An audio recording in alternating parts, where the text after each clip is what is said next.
So basically we looked at some data from about 41 emergency departments across Australia and New Zealand to try and find out if the editor of the EMJ was stunningly well-informed or stunningly uninformed. And it turns out she's quite badly informed. So if you look at it, in 2010, probably less than 5% of inductions were being done with ketamine. By 2015, that was up to about 35%. Prior to that time, everyone seemed to be using largely thiopentone. And, you know, thiopentone went down and ketamine and propofol have both gone up under that time period. If you look at some centres, if you look at somewhere like North Shore and Liverpool, that's more like 60% of people get induced with ketamine, and I would suspect now it's even higher.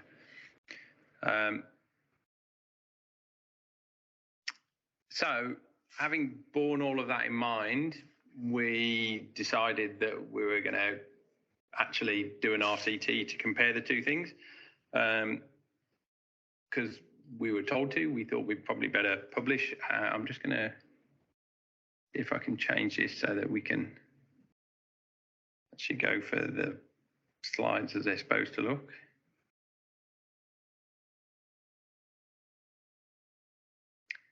So we published a protocol, and this is basically what we did in very simple terms. So if someone came into one of the participating EDs, they were basically screened for randomization. And most adults who were getting intubated in the ED were eligible for inclusion. There were a few exclusion criteria, but it was roughly stuff like the emergency department was so busy that it couldn't cope with them. The doctor who was intubating them really thought that they were better served by an induction regimen than either of the two trial options. They were allergic to the medications. They were pregnant. There weren't many solid, many things that would exclude it that weren't kind of discretionary. Patients were then randomized to receive either fentanyl or placebo with ketamine and rocuronium. And that was very protocolized in terms of their dosing. And the way the randomization happened was it happened down, upstream in pharmacy. So when we got our drugs pre-prepared by a compounding service, and basically each time we asked for it, the compounding service provided 4 syringes of saline and 4 syringes of 200 mics of fentanyl in 20 mils. And at that point in time, our pharmacy labeled them, FAKT study drug, and put them in our safe. And basically, when you wanted to intubate someone, you just took a syringe. And so you got a syringe that was either fentanyl 200 micrograms or normal saline. And then, as you can see, you induce them with either fentanyl, ketamine, and rocuronium, or placebo, ketamine, and rocuronium.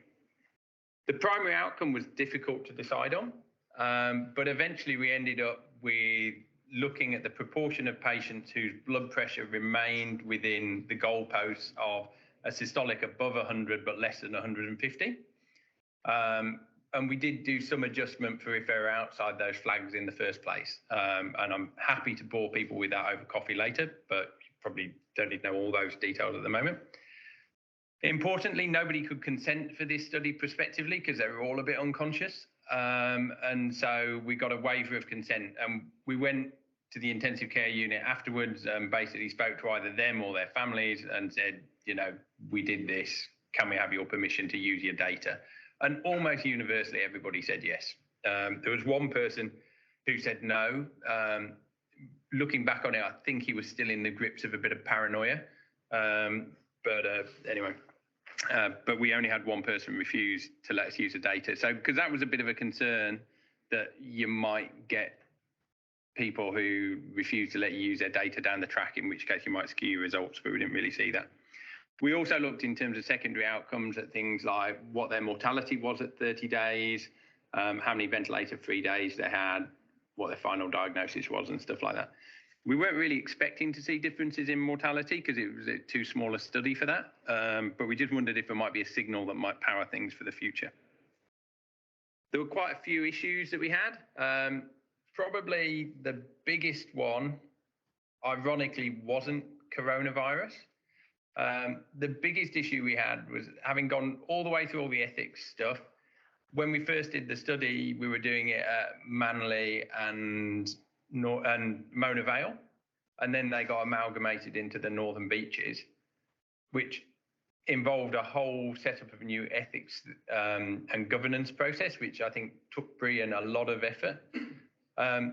But it also meant that we had to resubmit the ethics to the Northern Sydney LHD ethics office, who then said, oh, no, this study is basically illegal within the framework.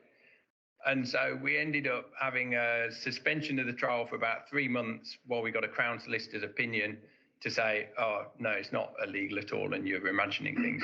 But that was probably our biggest issue, is we just had to close the study down entirely for about 3 months just because a research governance officer got the wrong end of the stick. Beautiful hospital though, isn't it? It's a lovely hospital, and their recruitment rate, once we got them on board, cracking.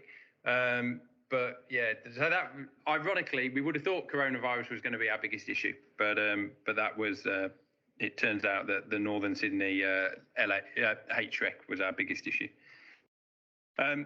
You see, we screened about 400, nearly 500 patients. 300 of them were randomised, balanced roughly. So if you look at the people who were excluded after randomisation, a couple of a few people just woke up and didn't need intubating. A couple of people, someone walked in the room and said, this is nuts, you should just let this poor person die, and they were palliated. One person refused consent. We did have a couple of issues where we lost some data sheets, which is, a pain, but it's a real world. And so we ended up with 142 people in group 1 and I think 148 in group 2. When you look at that, they actually balanced reasonably well in terms of their primary outcomes. I've not got that table up there to bore you with, but they did. And if you look at the primary endpoint, so the number of people who stayed within the goalpost, the goalposts of hemodynamic stability, it was almost identical in the two groups. So no difference in terms of our primary outcome. But when you look at the number of people who became hypotensive, it was almost twice as many in the fentanyl group as in the ketamine group. So you can see there 29% versus 16%. But that was shifted by more hypertension in the group who got placebo. No real difference, things like tachycardia, no difference in terms of cardiac arrest, and mortality and ventilator-free days and first pass success were all very similar and all very high. So this just shows you the distribution of the mean blood pressures for the 10 minutes following induction for all the patients. So the fentanyl group, the group in the pinkish colour, and the placebo group are in the blue. And as you can see, similar looking distributions, but just with a slight leftward shift for the fentanyl group, which represents them being a bit more hypotensive, or not hypotensive, but their blood pressure being a little bit lower. And the average reduction was 13 millimeters of mercury. So significant, but not massive. This graph just shows you at each of the time points. So we took their blood pressure every 2 minutes for the 10 minutes following induction.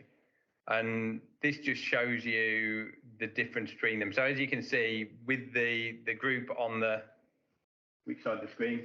Far side of the screen from me is the group who got placebo. And you can see their blood pressures were, higher at every time point, basically, compared to the group who got fentanyl. This next slide is, to say the least, busy, because it provides lots and lots and lots of data. So if you look at those black dots, they represent the starting systolic blood pressure for every patient in the study. And so, you can see that there were some people who were recruited who were quite hypotensive at either end, and some people who were recruited who were quite hypertensive at the beginning. We thought it was important to try and capture that kind of thing, because there was a thought at the beginning that if you give somebody who is very hypertensive with fentanyl, so they're very hypertensive, say someone who's having a stroke or something like that, that's probably because they're, we thought, maximally stimulated in terms of their sympathetic response.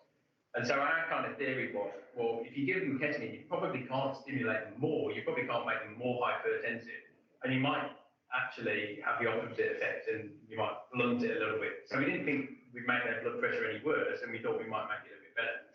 Turns out you can make their blood pressure worse, And, you know, so those people who are massively hypertensive, if you give them ketamine on its own, they will get more massively hypertensive, which is kind of like vaguely useful information.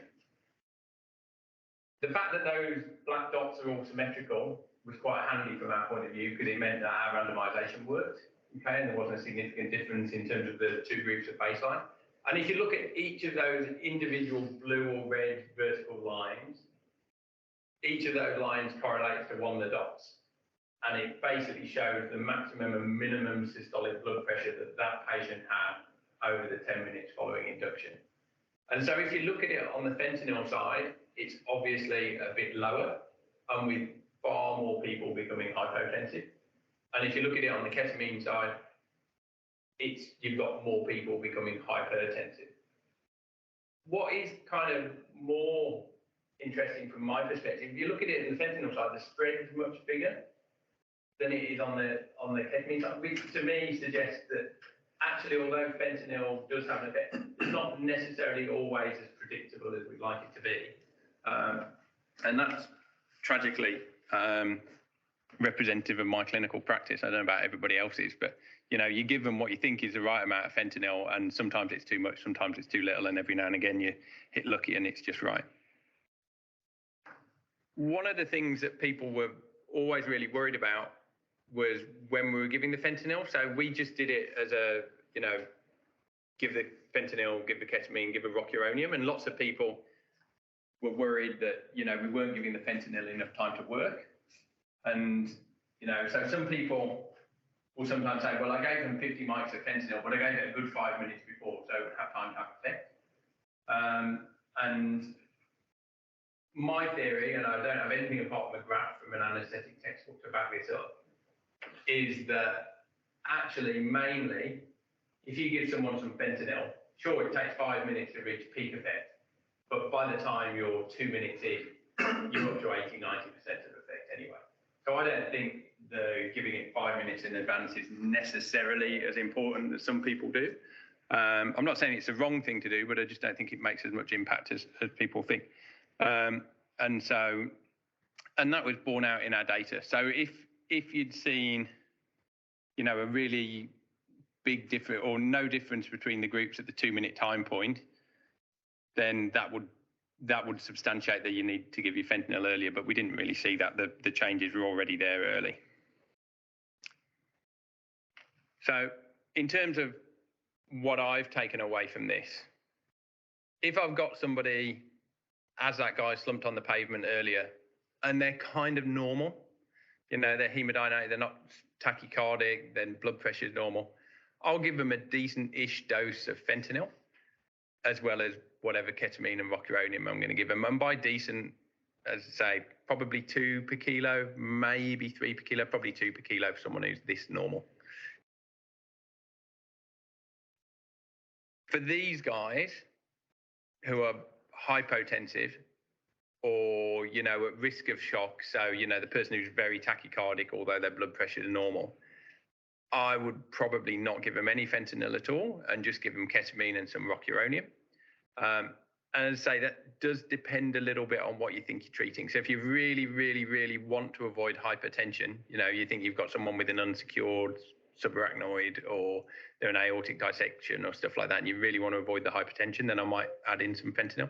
But generally for most comers, I would not use fentanyl for anyone who's got any kind of sign of shock at all. And for this group, which we didn't really answer the question for specifically, but the group of people who are hypertensive at the outset, my practice usually is to give them a really good slug of fentanyl with probably some ketamine and some rocuronium. But generally speaking, I don't know about everybody else, but in this group, what I would tend to do is usually put in an arterial line and be able to watch what I'm doing so that, you know, I know that if I'm overcooking or undercooking it, I've got some room to move rather than waiting a couple of minutes for a non-invasive blood pressure. There are other questions that we still don't know the answers to, you know, so this was done in a group of people who was just all comers basically for ED intubation. You know, probably a third of them were overdoses, which reflects what we do. So what we couldn't pick out and what we weren't designed to pick out is, are there specific groups of patients who benefit from different blood pressure strategies? And the answer to that is almost certainly yes. Which is probably why the anaesthetists spend quite a lot of time practicing about how to do these kind of things. And we don't really know what the optimum dose of fentanyl is. You know, we came up with a consensus that we would match the amount of fentanyl that was given in volume to the amount of ketamine that we were given. But that didn't really allow any difference between, you know, we're going to give more fentanyl, you know, compared to ketamine and stuff like that. So we still don't know what the optimum dose is. And we don't know whether fentanyl in itself is the best opioid to use. You know, there are lots of reasons think that our fentanyl might be a better option, and we're just about to start a small pilot study looking at that. So our kind of like hedging everything bottom line is that basically you should look at the patient in front of you and their baseline hemodynamics, work out what you want their post-induction hemodynamics to be, and then tailor your dose of fentanyl with ketamine and rocuronium to this. I don't think we do this particularly well at the minute, in all honesty. You know, if we look at our airway database, airway registry stuff, probably about 85% of people just get ketamine on its own. And you might, you know, my first thought on that was that maybe that's because, you know, we deal with a sick subset of patients and most of the people who we intubate are already shocked. But actually, even if you look at people who are often quite hypertensive and stuff, like, you know, people seem to be worried about using fentanyl. My take home with this is that, you know, you probably shouldn't be worried about using fentanyl. And if you're going to use it, you should probably use it in a fairly decent dose. I apologise for the fact that I've run over because of our IT glitch. I can bore for Britain on this. So if anyone's got any questions, please feel free to just come and ask me. Or you can ask me now, but we're probably short on time. I've got so much, like you, I could talk about this study, which I was really grateful to be involved in, because I really wanted to try and answer some questions about fentanyl that everyone seemed to think they already knew the answers to. Just a statement, really, which we could go into further discussion if you want. I've come away with different conclusions from you in terms of informing my practice, which is really interesting, isn't it? Based on the same data. What are yours? Well, I would be more cautious than before about fentanyl because of that relative apparent randomness. And that's what I love about that graph. To me, that graph is the single most useful commentary on fentanyl or bit of information about fentanyl that's ever appeared in the literature with regards to RSI. And the fact that there was that, you know, it's unpredictable. It's a bit like propofol. You know, most of the time you get away with propofol because sometimes they shit, they've really done it. You know, I always listen to that. Which is why I don't tend to use that in patients that I don't want to become hypertensive. So yeah, so you're saying you would be, and correct me if I'm wrong, but one of your statements was people should perhaps be less cautious, not less worried about giving fentanyl and maybe in giving it in bigger doses than we gave in the study that showed that the blood pressure often dropped unpredictably. No, two different things. Okay. So when I'm talking about what people typically do, I'm talking about information from our airway registry. Okay. So if you look at what we do here, in the cases, and it's about 15% of people who get given fentanyl, probably about 50% of those get given less than a mic per kilo, which seems to make almost no difference in terms of hemodynamics. So from that point of view, from the point of view of the doses that we use in the study, I still don't know. And I'm the same as you in terms of what I think is important is being able to, I mean, I think basically more people should get fentanyl than do at the moment. But what makes me feel more comfortable now is inducing someone with an art line in place whenever possible, just so that you know, like, oh, this guy's tanking his blood pressure because I gave him, you know, what would be normal, so I can do something about it. Yeah, I like that. Just a question on that. You're more comfortable giving, or more people should probably get fentanyl pre-hospital or ED? From this study, I don't know the answer to that. From my general opinion, I think we should probably give more people fentanyl than we do pre-hospital. I suppose when you No, I'm not saying we should be giving it so it's an automatic part of our regimen as per the KSS. Give this. It's basically harmless, because I don't think that's true. But I think in people who are, say a head, which would be the commonest thing, which we know we don't want hypotension with that. But equally, we'll frequently see people with a systolic blood pressure of 170 just getting given unopposed ketamine, and then their next blood pressure is 210. So I think in circumstances like that, we should be using ketamine a bit more. Fentanyl a bit more. I think based on the scenarios you used, I don't think I've ever had anyone either with a normal, with a low blood pressure that has. I felt after the induction I should get some hypertensive ones for sure, and occasionally, unfortunately, we will get ones that will put their pressure unsurprisingly, even though they've been sitting at 160, 170. Yeah. So be ready for that. Yeah, I mean, certainly and say this was a hospital study. So certainly from a hospital practice perspective, if I've got somebody who's ahead, they'll get an art line prior to induction. And admittedly, that's because we're all obsessed by shoving arterial lines in people's femorals just at the moment. So that's a nice byproduct. But and I do think that makes life much better. And the other thing that I tend to do is just under those circumstances, I'll kind of titrate the fentanyl a little bit. So, while I'm getting ready to set them up, I'll give them 100 micrograms. And then, when someone's reading a checklist, maybe give them another 100 micrograms. And that gives you a bit of a feel for what it's going to do for them. But equally, what I tend to notice, and you probably know much more or have a much better feel for this than I do, is that usually you're not seeing much or a massive amount in terms of hemodynamic effect until you're getting up to the north of 2 per kilo.